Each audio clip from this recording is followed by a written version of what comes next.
And as my correspondent was mentioning about J.D. Vance, let's look at those comments. The Republican camp a little more closer as we say Donald Trump has come under fire for making personal comments on his Democratic rival Kamala Harris. After her race, Trump has commented on the vice president's looks and the way she laughs. Something his critics say is a tactic to divert from real issues. Now, in the latest, the former president has justified his comments, saying that he's entitled to them. Very angry at her. I think I'm entitled to personal attacks. I don't have a lot of respect for her. I don't have a lot of respect for her intelligence, and I think she'll be a terrible president. And I think it's very important that we win. Kamala Harris has called Trump weird. In fact, not just her, Democrats have been applying the label in their interviews and online as well, something not seen during Joe Biden's re-election campaign. Also, speaking of controversial comments, Republican vice presidential pick J.D. Vance has come under fire again. First, it was him referring to women who don't have children as childless cat ladies, and now it is his views on abortion access. In an interview with Fox News' Laura Ingraham, he was asked what his message will be to suburban women who are worried about their reproductive rights. This is what he had to say, and I'm quoting from his statement. "I'm not buying that. I think most suburban women care about the normal things that most women care about. They care about inflation, price of groceries, public safety."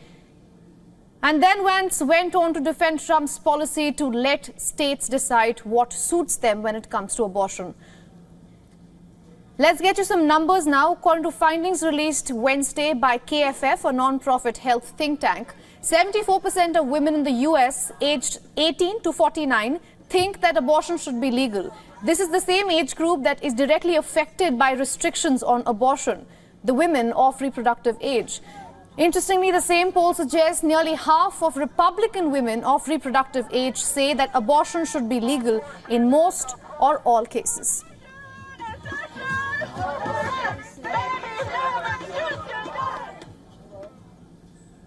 And to take this further, we are being joined by Garland Nixon. He's a political analyst and radio show host from Maryland, United States. Mr. Nixon, thank you so much for joining us here on WION. Good to see you.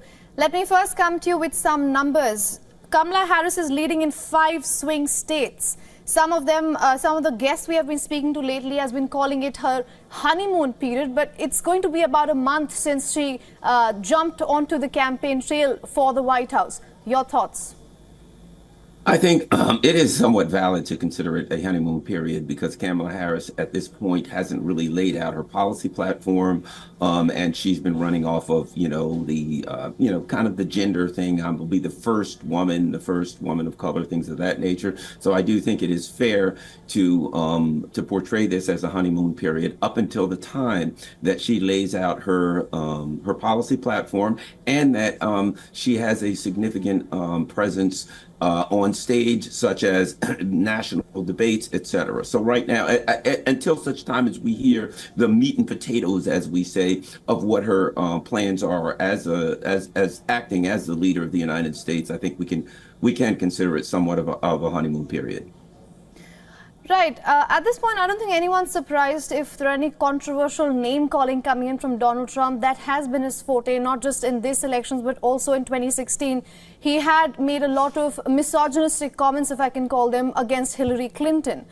But given the last week, he has called, first he called Kamala Harris, he questioned Kamala Harris's race, then he made fun about how he laughed, and now he's justifying it, saying that I'm entitled to make personal attacks.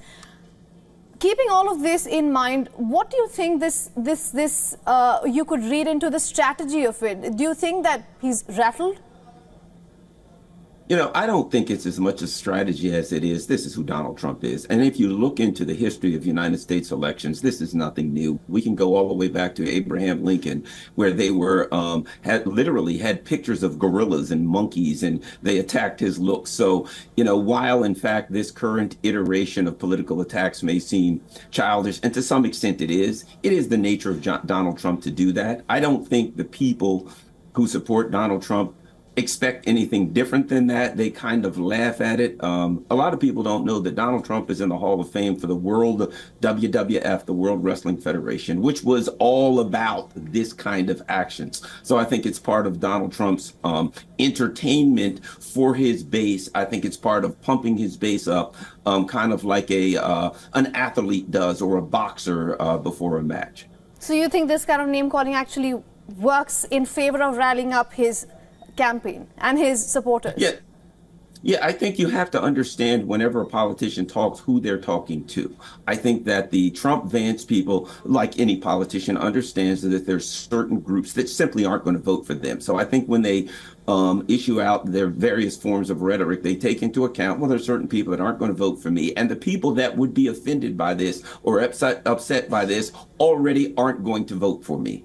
So instead, they reach out to their base. Mr. Nixon, very quickly, if I could also talk a little about his running mate, J.D. Vance, his latest comments on abortion. So let me ask you a more generic question. Do you think Republicans see abortion as a healthcare issue? No, I think they see it more as a religious and a moral issue. So because they see it as a religious and moral issue, they argue that, they take from their perspective, they believe that they're taking the religious and the moral high ground on this. I also think when I look at J.D. Vance's comments, he quickly pivoted to the things that he believes will decide the election. He said, if you listen to it, now I don't necessarily agree with him, but I'm just saying from a tactical perspective, he said, no, women aren't concerned with abortion, which isn't true. But he then went on to say they're concerned with the price of groceries and inflation. And in reality, when it comes to this election, I think that's going to be a much more significant factor to voters than abortion. I think the people that are mostly concerned with abortion, that's their top issue, are already going to vote for Kamala Harris. All right, Mr. Nixon, thank you so much for joining us from Maryland and getting us your insights. Thank you. For all the latest news, download the WION app and subscribe to our YouTube channel.